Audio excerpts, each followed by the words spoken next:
Hello everyone, আসসালামু আলাইকুম। Welcome to my channel. আজকে তৈরি করে দেখাবো খুবই মচমচে আর ক্রিস্পি ফুলঝুরি পিঠা রেসিপি। আর সাথে দিয়ে দিব কিছু টিপস যেগুলো ফলো করলে একদম পারফেক্টলি ভাবে পিঠাগুলো তৈরি করতে পারবেন।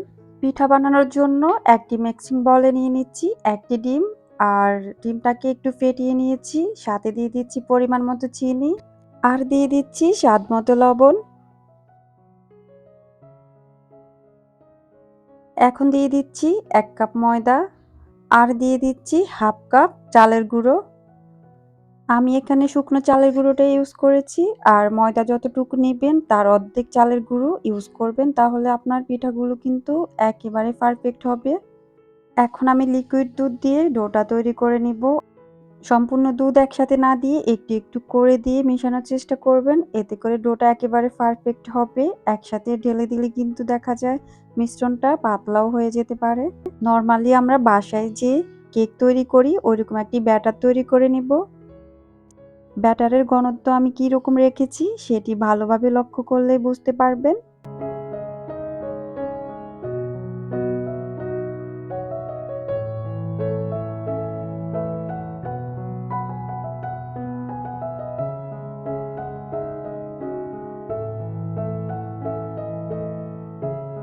ব্যাটারটা আমার ভালোভাবে মিশানো হয়ে গেলে আমি ঢাকনা দিয়ে রেখে দিব 20 মিনিটের জন্য।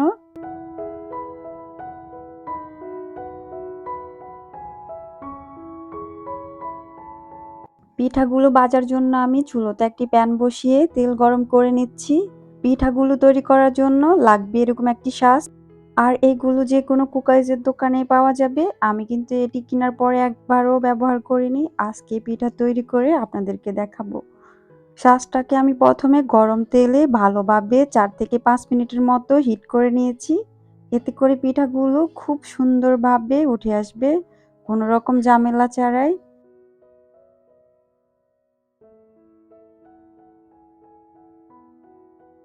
এখন আমি গরম চাশটাকে ব্যাটারে চুবিয়ে তেলের মধ্যে ছেড়ে দিব, এতে করে খুব সহজভাবে পিঠাগুলো উঠে আসবে।